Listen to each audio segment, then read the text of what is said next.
it's Jenny and I am back with another book review, and this time it is on The Hunger Games by Suzanne Collins.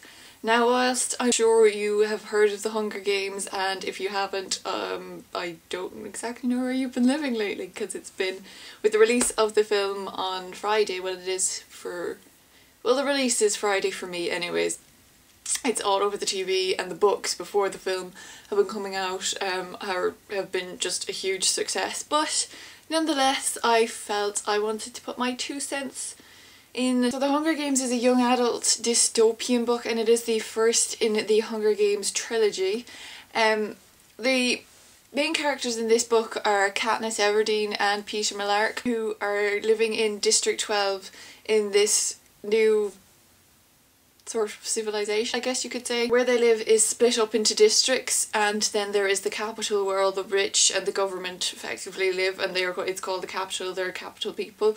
And then the different districts are where the different people live, obviously, but where, say, one is the coal mining district, which is District 12, where Katniss and Peeta live, and then there's, say, the textiles one, and there's ones that make diamonds, and then there's the electronics district, and all of the things for the capital are made in these different districts. Every year the capital set up these Hunger Games, which a candidate from every district is chosen. A child from each district, one boy and one girl, is chosen as candidates for the Hunger Games, where they have to fight to the death and only one candidate can win. Katniss's sister Primrose is chosen, but Katniss volunteers as candidate in place of Primrose, so she ends up being one of the candidates chosen for the Hunger Games, and Peeta is the male candidate for District 12 chosen to play in the Hunger Games.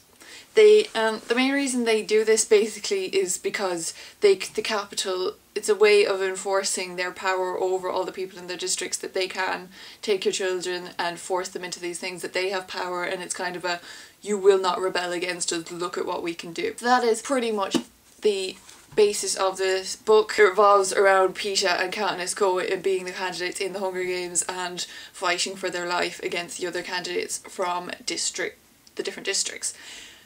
I have to say, I am seriously late to the party on this book, but it has so much hype surrounding it, and I hate when books get so much hype surrounding them, because I'm like, oh, they will never live up to the hype. But with the release of the film, I was like, oh, I want to read this book, so I have to sit down and get through them. And the first 20 pages of the book, I was like, oh, this is going a bit slow, God, my fears are coming to life. This book isn't going to be good, but I swear to God, I devoured it within like 6 hours. So it was absolutely amazing, and I like ran out the next morning and got the second book, Catching Fire. And I am halfway through that now, and I have Mockingjay to read as well. My plan is to have them all read by Friday so I can go see the film. I don't know why I want to read the whole series before the film, considering it's just based on the first book, but just humour me. I want to have all the books read before the film. But it's absolutely brilliant. I mean, it does not stop from beginning to end.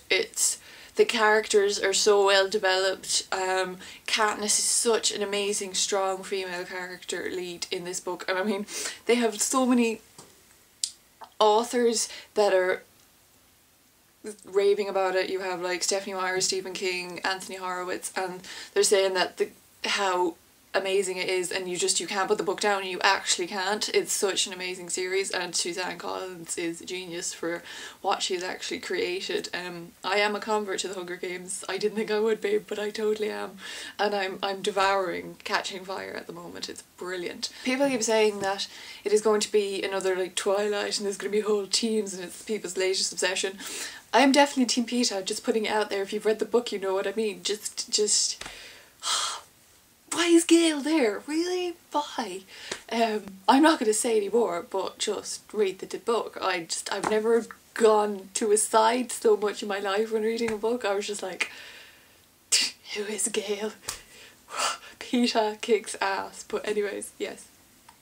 I'm not actually, this is going to be the most pitiful review ever, because I can't really say much that anyone else hasn't put forward. There'll be hundreds of Hunger Games videos coming out, and I just wanted to put in my 2 cents and gush about it and say that it's an amazing book. And considering I really didn't want to read them because of the hype, and if anyone else is having those sort of reservations for reading the Hunger Games, just go for it, because I absolutely love them and I think they're so amazingly written and just action packed. And yeah, there's romance and the suspense, and it's the sort of book where you finish a chapter and you're like, one more chapter, just one more chapter, and you can't put it down. It's an amazing book. I'm not going to go into too much detail. Like I said, I'm reading Catching Fire, and I will more than likely have Mockingjay read by the time the film comes out on Friday, and I'm looking forward to going to see it. Josh Hutcherson is playing Peeta, and I am so excited to see it. Oh my god. So if you are excited to see the film, and if you read the book and you are equally as excited about me, leave a comment below so I can gush with you. Otherwise, if you haven't read it, like me, you were kind of skeptical, definitely read it, definitely. So yes, that is The Hunger Games by Suzanne Collins, book 1 in the Hunger Games trilogy. Amazing. 5 out of 5. 5 out of 5. Love the Hunger Games. So yeah, definitely check it out. Thanks guys, I'll see you in my next video. Bye.